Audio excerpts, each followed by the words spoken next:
আসসালামু আলাইকুম রহমতুল্লাহি ওবরাকাত। কেমন আছেন আপনারা সবাই? আশা করি ভালো আছেন। দেখেন বৃষ্টির পরে কি সুন্দর প্রকৃতি, চারিদিকে সবুজ গাছপালা, পিচঢালা পথ, রাস্তার দুধারে গাছ। অসাধারণ একটা পরিবেশ গ্রাম অঞ্চলে। দেখেন চারিদিকে বিস্তীর্ণ মাঠ, আকাশে মেঘ, মাঠে দেখেন গরু ছাগল চড়ে বেড়াচ্ছে। এই অপরূপ দৃশ্য আপনি গ্রামগঞ্জে না আসলে এটা ফিল করতে পারবেন না। দেখেন চাষিরা কত ফসল ফলায় গ্রামে। ওই যে সামনে দেখছেন ড্রাগন ক্ষেত, এপাশে আখ, এটা মরিচ ক্ষেত।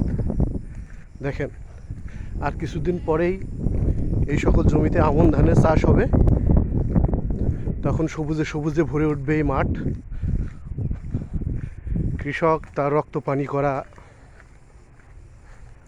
শ্রম দিয়ে এই ফসলগুলো উৎপন্ন করে।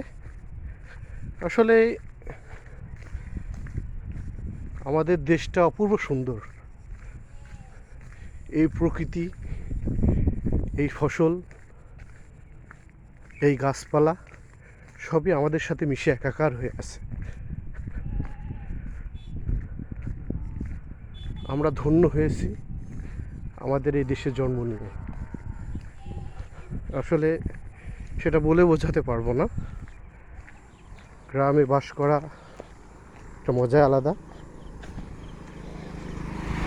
দেখেন কি সুন্দর আবহাওয়া, সুন্দর আবহাওয়া, সুন্দর প্রকৃতি।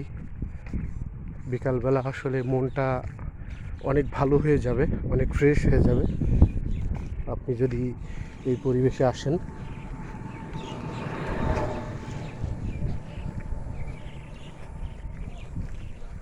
দেখেন একটা গানের কথা মনে পড়ে গেল। ধনু ধান্যে পুষ্পে ভরা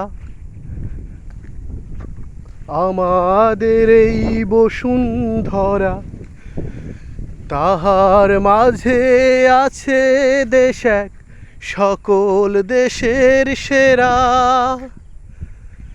ও সে স্বপ্ন দিয়ে তৈরি, সে যে স্মৃতি দিয়ে ঘেরা।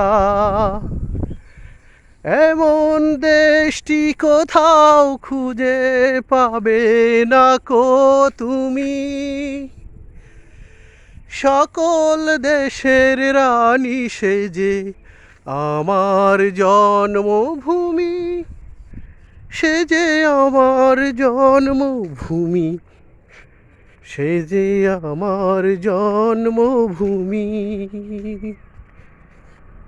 অনেক অনেক ধন্যবাদ। আসলে নিজ জন্মভূমি আসলেই সত্যি সুন্দর। আমরা যারা বা আমাদের ভাই, আমাদের আত্মীয় যারা অনেক দূর দূরান্তে বসবাস করে,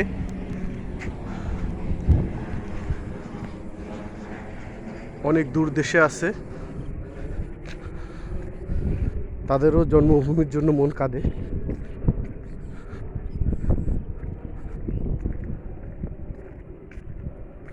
তো সবাই ভালো থাকবেন, ধন্যবাদ।